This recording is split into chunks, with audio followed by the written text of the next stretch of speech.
Productivity is different from activity. Activity does not imply productivity. Although activity is necessary for productivity, but you find in several regards there is overemphasis on activity. It was about 10 years ago I did a study. I was doing my MBA and I had to do a study on productivity.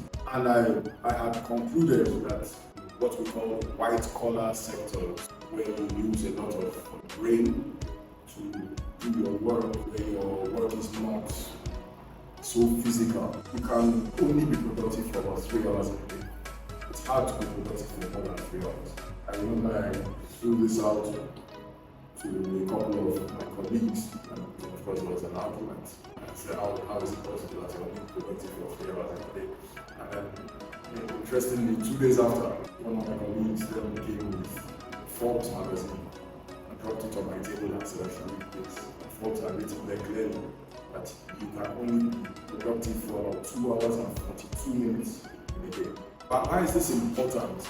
We've come from the industrial age where you had that, that's where your 9 to 5 was born. You get to, it was actually 8 to 4. You get to work or before 8, start work and have a 1 hour break in between and you close by 4 o'clock. And that culture carried on into the information age. Disregarding the available technology. So now think about it. You have technology. We've had technology since 2009 to do virtual meetings. But virtual meetings were not a big thing until COVID happened. So there are a lot of similarities between the age we are in and the first industrial revolution. So this is what we call the fourth industrial revolution. Why do you want to keep people in the office for 8 hours when they can do most of the meetings online? How production really happens in an office in the first place?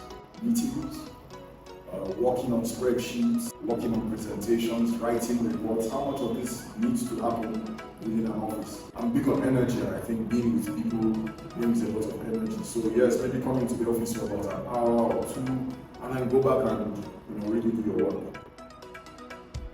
Then again, that said, especially in Africa, a lot of offices are more conducive to working at home. Because you get home, you have to turn on your generator, you most likely don't have broadband access, or maybe you have 4G, but that's about it. If you have to do a Zoom meeting, you will see all the limitations of your 4G connection, as opposed to coming to an office. So an office will be built to have all that capacity and infrastructure. There will be a generator, there will be power, there will be broadband access, and then you can conduct your work seamlessly. On the other hand, if you can afford those things and put them in your home, right, you will be as productive as you would be coming to the office. Think of a place like Lagos, where you are likely going to spend about 3 hours in traffic commuting between home and the office, and then another 3 hours commuting back home. 6 hours on the road. That's like energy sapping. You don't want to waste that time. That said, you still need the energy of coming together as a team to do certain work. But then a lot of the protocol around coming to the office, settling in, we're going to have that small chat about how your day went and all of that. It takes a lot of time. People don't realize that. And it can really impact on productivity. But then you still have bosses who are more interested in seeing physical faces than hearing that somebody is working remotely on a task and that person actually delivering on time.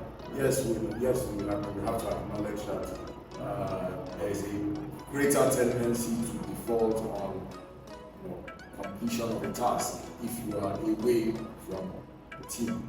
But as maturity levels grow for certain cadres, you have to allow them to work in different places. I mean, I would rather sit under a tree and receive fresh air and connect to my mobile broadband and do my work, I think I'll be more productive than sitting within 4 walls.